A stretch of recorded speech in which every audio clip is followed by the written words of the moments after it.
नमस्कार मित्रांनो, विण दोघातीलही तुटेना या मालिकेच्या आजच्या भागामध्ये अगदी मनपूर्वक मी तुमचं स्वागत करते। आजच्या भागामध्ये स्वानंदी मात्र आता मलिकावर म्हणजे बरोबर सांगत असते की अर्पिता ताई आणि त्यांचे मिस्टर या दोघांचं काहीतरी आता एकमेकांच्या डोळ्यांचा इशारा सुरू होता, पण नक्की काय मला काही कळत नव्हतं। तर लगेच मलिका म्हणते की अगं कायमच तू आमच्यावर संशय घेत राहणार का? कधीतरी घरातील माणसावर विश्वास ठेवत राहा, कारण मला धडा मिळालेला आहे अगोदर प्रत्येक गोष्टीचा। त्यामुळे आता आपल्या डोळ्यावर विश्वास ठेवायचा नाही, जे काही दिसत आहे ना तर ते चुकीचं असतं। आणि हे बघा, मी अर्पिता ताईंची उलट तपासणी घेत नव्हते, मला खरंच तसं वाटलं म्हणून मी फक्त विचारलं। तर मलिका लगेच म्हणते की नको अशी उलट तपासणी घेत जाऊ, मी माझ्या आप्पीची काळजी घेण्यासाठी मात्र तिचा समर दादा आहे, तर तो मात्र समर्थ आहे। आणि राहिला प्रश्न तो फक्त माझ्या जावयाचा, तर त्याला मी अशी सोडत नसते, त्याला सोड परंतु त्याच्या अख्ख्या खानदानाला मी रडवल्याशिवाय राहणार नाही, हे लक्षात ठेव। कारण अगं तुला मात्र स्पष्टपणे तुझ्या चेहऱ्यावर दिसत आहे की तुला ते नाही आवडलं, आणि असं चांगुलपणा दाखवत दाखवत तू नक्की समोरचे कान भरशील। हे बघ, अजिबात असं करायचं नाही। तर स्वानंदी म्हणते की काकू यातील कोणतेही प्रकार मी नाही करत, आणि राजवाड्यावर माझा अगदी आतोतात विश्वास आहे, कारण ते माझ्या निर्णयाच्या पलीकडे जात नाही, माझा पूर्ण विश्वास आहे। आणि आता या घरातील लोक फक्त त्यांच्या चांगुलपणाचा फायदा घेतात, तेव्हा त्यावेळेस मात्र तसं काही होणार नाही याची मी पूर्णपणे काळजी घे। तेव्हा मलिका विचारते की म्हणजे तू काय करशील? माझ्या मुलींना घराबाहेर काढशील का नेहमी सारखं, की आता मला घराच्या बाहेर काढणार आहे? स्वानंदी तुझा जो काही ओव्हर कॉन्फिडन्स आहे तर एक दिवस नक्की तुझा घात करणार आहे, आणि त्या दिवशी मात्र मी स्वतः तुला हाताला धरून घराच्या बाहेर हाकलोय। तेव्हा स्वानंदी म्हणते की काकू मला तर तुमची अजिबात भीती नाही, आणि मी कुठेही नाही जाणार, परंतु तुम्हाला मात्र माझी भीती वाटते ना? परंतु तुमच्या आतमध्ये इतक्या गोष्टी दडलेल्या आहेत, तुम्हाला मात्र भीती वाटते, आणि तुम्हाला असं वाटते की नक्की काहीतरी आता बाहेर पडेल, याची तुम्हाला आता केवढी भीती तुम्हाला बाळगावी लागते। त्यामुळे काकू असे सतत धमक्या देण्यापेक्षा जरा स्वतःची कर्म सुधारा, म्हणजे काकू तुमचंच त्याने भलं होईल, असे बोलून आता काकू निघून जाते। काकूने बरोबर आता स्वानंदीकून जिरून घेतलेली असते। त्यानंतर आता इकडे सरपुतदारांच्या घरामध्ये आता मंदा जे काही वागलेली आहे त्यामुळे रोहन, बाबा, आदिरा हे मात्र आता तिच्यावर चिडतात। तेव्हा आदिरा म्हणते की घर कामासाठी मी आता म्हणजे मी बाई आणली, तुमच्या कामासाठी आणली, तरी सुद्धा नाही, तुम्हाला ते सहन होत नाही, घरातील सगळी काम मी करायची, सगळं काही मीच करायचं अशी तुमची अपेक्षा असते। तेव्हा बाबा म्हणतात की खरंच या बाईला देवा कधीतरी अक्कल दे। तेव्हा रोहन सुद्धा तळतळतो। तर मंदा लगेच आदिराला म्हणते की मग काय करायचं होतं? तू घरातील सून आहे, तू तर हे काम करणं अगदी भागच आहे, तुला ते करावंच लागेल। तेव्हा आता आदिरा म्हणते की आई मला माझं लाईफ आहे, आणि आता हे घर सुद्धा जितकं महत्वाचं आहे तर तितकं मात्र माझं करिअर सुद्धा खूप महत्वाचं आहे। तेव्हा लगेच आता ही मंदा म्हणते की हो कर बाई कर, अगं तुला जे काही करता येत असेल ते कर, मी काही तुझ्या हात वगैरे बांधून ठेवलेले आहे का? आणि असं करताना मात्र जबाबदारी झटकायची असते का? आता मी बरोबर बोलत आहे ना? असं मात्र आता बाबांनी विचारते। घरची जबाबदारी झटकायला नको, जे करता येईल ते करता आलं पाहिजे। आता हे सर्व काही ऐकून आदिरा म्हणते की आई मी जबाबदारी झटकलेली नाही, भलते सलते आरोप तुम्ही माझ्यावर करू नका, कारण तुमच्या अपेक्षा आहे तर त्या खरंच कधी कधी खूप असे म्हणजे भयंकर असतात। तुम्हाला अगोदरच सांगितलं होतं की मला कुकिंग नाही येत, लहानपणापासून आमच्या घरी कधी कुकिंग नाही केलं, किचन मध्ये सुद्धा गेलेले नाही, मग तुम्ही सांगा की अचानक मला 4 लोकांचं जेवण कसं बनवता येईल? आणि हे बघा तुमची गाईड करण्याची सुद्धा तयारी नसते। या सततच्या कामामुळे आणि ह्या दडपणामुळे खरंच माझं मन सुद्धा लागत नाही, घरामध्ये सतत भांडणं होत असतात, आणि ती भांडणं होऊ नये यासाठी मात्र मी सोल्युशन काढलं होतं, तरी सुद्धा सरलाताईंना मी आता तुमच्या मदतीसाठी घेऊन आले, पण तरी सुद्धा तुम्ही शेवटी भांडण उकरून काढलं। आता मंदा खूप जोरात ओरडते। मंदा म्हणते की सोल्युशन, इतकं महागडं सोल्युशन? बाई आपल्याकडे फुकट काम करणार आहे का? अगदी चांगला जास्त पगार घेईल, आणि हे सगळे पैसे कोणाच्या खिशातून जाणार? तर ते यांच्या। त्यावरती आदिरा म्हणते की आई अहो तुम्ही काही काळजी करू नका, तो पगार मी देणार आहे, तुम्हाला कोणताही पगार नाही द्यावा लागणार। मंदा म्हणते की तू लाख देशील, परंतु मला ही बाई नको आहे, तू येथून निघून जा, मी तुम्हाला कितीही बोलले तरी सुद्धा तुमच्या डोक्यामध्ये प्रकाश पडत नसतो, मला असं वाटतं की मी तुमच्या डोक्यावरचं ओझं आहे, ओझं असं तुम्हाला वाटत असतं, त्यापेक्षा मला तुमची सेवाही नको, काही नको, तर त्यामुळे तुम्ही कोणीच इथे थांबू नका, निघून जा इथून सगळे, बाहेर माझ्यासमोर थांबूच नका, मला तुमची गरजच नाही। आता मात्र सरलाला म्हणते की अहो बाई तुमचं काय आहे, काहीतरी पिक्चर मध्ये सिनेमा वगैरे सुरू आहे की काय? छान मात्र बघत बसलेला आहात तुम्ही, चला निघा, मला तुमची गरज नको आहे। तेव्हा लगेच आता आदिराला फारच राग येतो। आदिरा म्हणते की आई इम्पॉसिबल, तुमच्याशी वागणं ना खरंच खूप भयंकर आहे। तेव्हा आदिरा मात्र आता ह्या मंदाच्या वतीने सरलाताईंची माफी मागते, आणि प्लीज तुम्ही जा आता। तेव्हा आता सरलाताई जायला निघतात। तर लगेच आता मंदा म्हणते की हे तुमचं सामान कोण घेऊन जाणार आहे? जा इथून एकदाच घेऊन ते सामान. आणि आता लताताई त्या सरलाताई मात्र त्यांचं सामान बाहेर घेऊन गेलेले असतात. परंतु आता ही मंदा रोहन आणि बाबांना म्हणत असते की आता हे बायका असतात ना, येथील असा पिक्चर बघत असतात आणि बाहेर लोकांना जाऊन सांगत असतात मला माहिती आहे का काय काय माझ्याकडे बघतात, मी खरं बोलते. रोहन रागाने बाहेर जातो. तेव्हा बाबा रागाने मात्र हिच्याकडे बघत असतात. तिला रागानेच म्हणतात की तुझं मात्र या जन्मात काहीच होऊ शकणार नाही आणि तुझ्या अशा वागण्यामुळे मात्र आता तू एकटी पडशील, हे लक्षात ठेव. माझे हे शब्द आहे ना, तर ते नीट लक्षात ठेव. तेव्हा लगेच आता मंदा म्हणते की हो एकटी पडशील धमक्या देतात मला आणि काय तर म्हणते की मी एकटी पडशील. त्यानंतर इकडे राजवाड्यांच्या घरामध्ये आता अर्पिता स्वतःची पाठ थोपडून घेत असते आणि म्हणते की अप्पी खरंच काय मस्त तू ऍक्टिंग केली, ती मजाच आली. तेव्हा लगेच मिताली चहा घेऊन येते. तर मॅडम चहा घ्या असं म्हणते. अर्पिता म्हणते की काय ग, मला येऊन किती वेळ झालेला आहे आणि आता कुठे तू चहा घेऊन आलीस का. तिच्यावर ऑर्डर सुरत असते की आजच्याच माझे स्नॅप्स येथे आणून ठेवायचे आणि बाळ काय करत आहे. तेव्हा मिताली म्हणते की हो सगळं होईल आणि बाळ झोपलेलं आहे आणि मॅडम आज जेवणामध्ये काय करू असं ती मात्र विचारते. तेव्हा लगेच आता ही अर्पिता म्हणते की तुमच्या स्वानंदी मॅडम तुम्हाला मेनू ठरवून दिलेला नाही का, आणि जरीही तिने ठरवलं असेल तरी सुद्धा तो कॅन्सल करायचा, कारण मला आज मसाले भात पापड वगैरे श्रीखंड हे सर्व खायचं आहे, त्यामुळे हेच बनवायचं आहे. त्यावरती आता मिताली म्हणते की ओके मॅडम.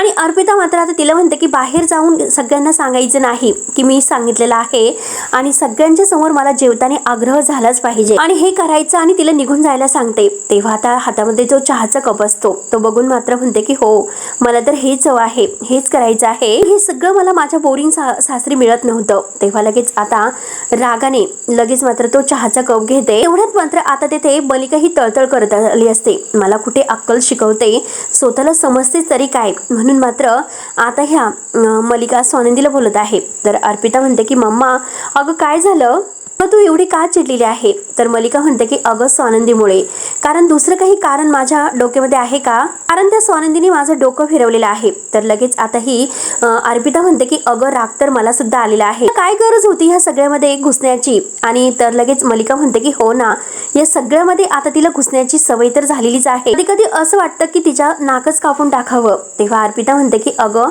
आपण तिच्याकडे नंतर बघू, तो विषय सोडून दे, तिला जे काही करायचं असेल ते करून दे. परंतु मला एक गोष्ट सांग, आज जो काही मेनू ड्रामा केलेला आहे ना, तर तो कसा वाटला. हे ऐकून आता मलिका विचारते की म्हणजे नक्की काय. अर्पिता आता खुश म्हणते की यस, कारण आशिषला सुद्धा मात्र ह्या मी माझ्या ड्राम्यामध्ये म्हणजे इग्नोर केलेला आहे, तो सुद्धा यामध्ये आहे. हे सर्व करण्यासाठी मी त्याला भाग पाडलं आणि मम्मा तुला खरंच सांगते की आयुष्यभर मला हा राजेशाही थाट आहे तर तो अनुभवायचा आहे, म्हणून मी परत निघून आले.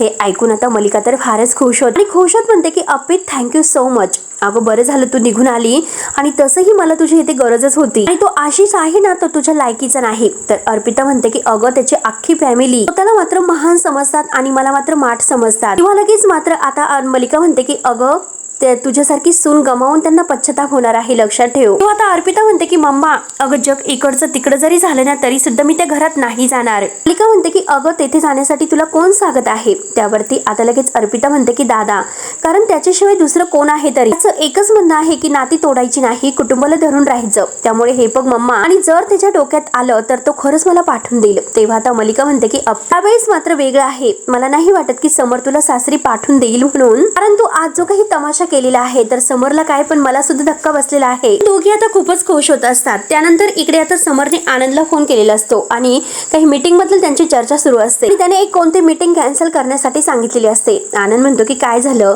तर समर म्हणतो की अरे काही नाही. तर आनंद विचारतो की अर्पिता ठीक आहे ना.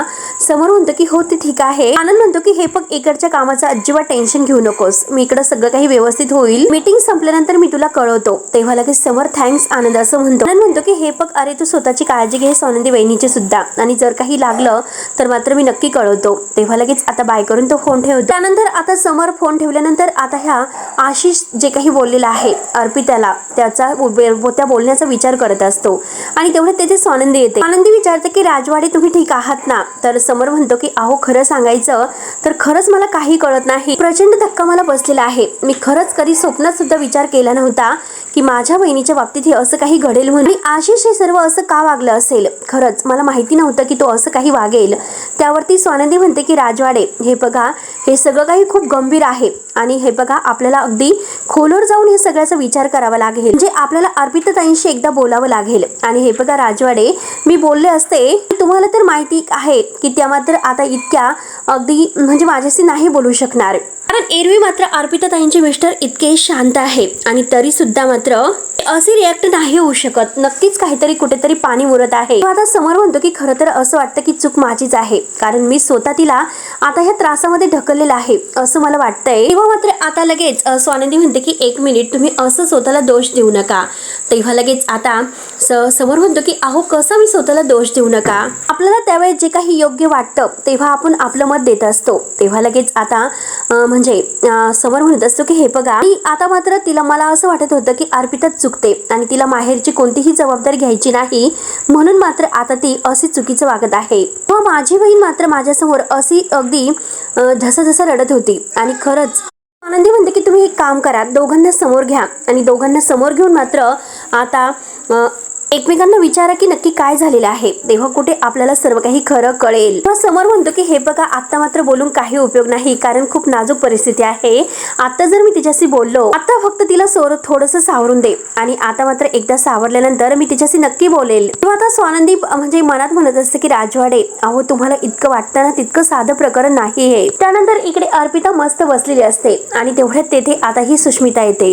सुष्मिता म्हणते की अर्पिता ताई, अहो मला असं रील शूट करायचं आहे, तोपर्यंत तुम्ही माझा मोबाईल असा पकडता का? मी रील शूट करते. तेव्हा अर्पिता म्हणते की काय ग, मी तुझी नोकर आहे का? सुष्मिता म्हणते की अहो रील कशी आता हे करायची खरंच मला काही कळत नाही आणि मला खूप उशीर झालेला आहे. आता लगेच अर्पिता म्हणते की अगं त्यात इतकं अवघड काय आहे, मोबाईल असं लावायचा कुठेतरी आणि आता मात्र असं म्हणजे शूट करायचं. आता सुष्मिता म्हणते की थँक्यू आणि खरंच तुम्ही छान आयडिया दिली, बरं झालं तुम्ही परत आलात. तेवढ्यात अर्पिता आता खुश होत म्हणते की अगं सुश, अगं तू माझा जर डान्स बघशील ना तर वेडीच होशील. तेव्हा लगेच आता ही खुश होत म्हणते की अहो मग करा ना. सुष्मिता म्हणते की अहो मग तुम्ही माझ्यासोबत नक्की डान्स करा. खरंच अर्पिता विचारते की सॉन्ग कुठलं आहे, तर सुष्मिता म्हणते की तेलगू. ते दोघेही मात्र आता रील शूट करायला आणि डान्स करायला बाहेर येतात. त्यानंतर इकडे आता स्वानंदी मात्र देवासमोर येते आणि आता ती देवाला म्हणत असते की खरंच आता कुठे अर्पिता ताईंचं भांडण मिटलं होतं. मुळात म्हणजे काल त्यांनी त्या आशिषला दटावलं कसं, माझं लक्ष होतं त्यांच्याकडे, म्हणजे त्यांच्यामध्ये भांडणं असतील पण त्यात म्हणजे त्या छोट्याशा बाळाची काय चूक आहे, त्यासाठी मात्र दोघांनी एकत्र असायला हवं. तेवढ्यात इकडे अर्पिता आणि आता ही सुष्मिता मस्त रील बनवता आता डान्स करत असतात आणि रील बनवत आहे. तेवढ्यात मिताली आता तेथून काहीतरी चहा वगैरे घेऊन जात असते आणि अर्पिताचा तिथे धक्का लागतो.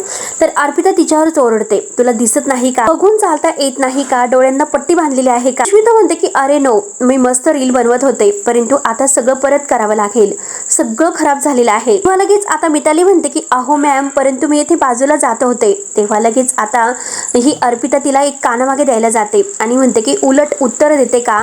तेवढ्यात मात्र आता स्वानंदी येते आणि स्वानंदी तिचा हात धरते. रागाने ती आता तिचा हात अगदी झिटकारून देते आणि म्हणते की हात उगारायचा नाही, राजवाडेंनी सांगितलेलं आहे ना. अर्पिता रागाने म्हणते की मग ही मूर्ख बाई आता आमच्यामध्ये का आली. तेव्हा स्वानंदी म्हणते की अगं हे फक्त तिचं काम करत होती, तिने मात्र मुद्दाम धक्का दिलेला नाही, एक माणूस आहे असं होऊ शकतं. अर्पिता म्हणते की दरवेळेस माझ्याच बाबतीत का होतं. तेव्हा लगेच आता स्वानंदी म्हणते की हो का, मग दरवेळेस तुम्हाला असंच टोक गाठायचं असतं का, दरवेळेस मात्र तुम्ही असं काहीतरी अगदी वागता की माणसं मात्र तुम्हाला घाबरूनच वावरत असतात, तुमच्या समोर ती नर्वस असतात. हे ऐकून आता अर्पिता म्हणते की ओके, म्हणजे आता बघ तुला तर नेहमी माझं चुकलेलं दिसतं. स्वानंदी म्हणते की हो, तिच्यावर हात उगारणं हे चुकच होतं आणि मुळात म्हणजे हात उगारावा इतकं काहीच झालेलं नव्हतं. काय झालेलं होतं बरं. सुष्मिता म्हणते की आपण दुसरा व्हिडिओ अगदी दुसरीकडे जाऊन बनवूयात आणि तेवढ्यात अर्पिता मोबाईल तिथे खाली ठेवलेला असतो आणि त्याच वेळेस आता या आशिषचा फोन आहे तर तो मात्र अर्पिताच्या मोबाईलवर येतो. स्वानंदी तो बघते कारण आशिषचा फोन का आला असेल. तेवढ्यात आता हे दोघी डान्स करत असतात. स्वानंदी तो फोन घेते आणि म्हणते की अर्पिता ताई तुम्हाला फोन येतोय, आशिष भाऊजींचा फोन आहे. सुष्मिता म्हणते की ताई अगं आम्ही रील बनवतो, तू कशाला मात्र डिस्टर्ब करते सारखं सारखं. तेवढ्यात मात्र आता फोन कट होतो आणि परत फोन येतो. तेव्हा स्वानंदी म्हणते की दुसऱ्यांदा फोन आलेला आहे घ्या ना. तर अर्पिता म्हणते की मी नंतर करते, मला आत्ता नाही बोलायचं. आनंदी म्हणते की हे बघ ते परत परत फोन करतात, मग त्यांचं काहीतरी काम असेल. अर्पिता म्हणते की अगं तुला काय करायचं आहे, मी आणि माझा नवरा बघून घेऊ, तुझा काय संबंध आहे बरं. हे बघ मला त्यांचा फोन उचलायचा नाही, मला त्यांचा खूप राग आलेला आहे. या पद्धतीने मात्र त्यांनी मला येथे आणून सोडलेला आहे, त्यामुळे मला त्यांचा आवाज सुद्धा ऐकायचा नाही. तेव्हा स्वानंदी म्हणते की कदाचित त्यांना पश्चाताप झाला असेल म्हणून त्यांनी फोन केला असेल. तर अर्पिता म्हणते की हे बघ त्या माणसाला पश्चाताप कधी होणारच नाही, कारण तो माणूस आहे खूपच इगो आहे. तरी सुद्धा मी त्यांच्याबरोबर संसार करते आणि तू तर स्वतःच्या डोळ्यांनी हे सर्व बघितलंस ना. मगाशी ते माझ्यासोबत किती भांडले आणि एवढं सगळं होऊन सुद्धा मी घरी जाण्याची तयारी दाखवली होती, तरी सुद्धा ते मला घेऊन नाही गेले. आता नक्की त्यांना परत भांडायचं असेल यासाठीच ते फोन करतात. तर त्यांना भांडण काढायचं असतं, काही ना काही कारण असून. स्वानंदी म्हणते की तरी सुद्धा एकदा बोलून बघा, कारण एकदा मात्र. अर्पिता रागाने म्हणते की स्वानंदी नक्की तुझा प्रॉब्लेम काय आहे, मी खुश आहे, आनंदात आहे, तरी सुद्धा का तू मला बोलायला भाग पाडते, मला त्या सगळ्यातून बाहेर निघायचं आहे तरी सुद्धा. स्वानंदी म्हणते की मी बोलू का त्यांच्याशी. तेव्हा अर्पिता म्हणते की नकोय, मला मात्र त्यांच्याशी कोणीही बोललेलं नाही आवडणार. तर आता लगेच ही सुष्मिता म्हणते की शी, माझा मात्र आता रील बनवण्याचा सगळा काही मूड खराब झालेला आहे. अर्पिता ताई आपण एक काम करू, माझ्या रूम मध्ये जाऊ आणि तेथे मात्र आपल्याला डिस्टर्ब करण्यासाठी कोणी येणार नाही, असं स्वानंदीकडे रागाने बघत म्हणत असते. तेव्हा आता स्वानंदी मात्र विचार करत असते. तर शेवटी मित्रांनो हा भाग येथे संपतो. पुढील भागामध्ये नक्की काय होईल हे बघायला विसरू नका. तोपर्यंत धन्यवाद.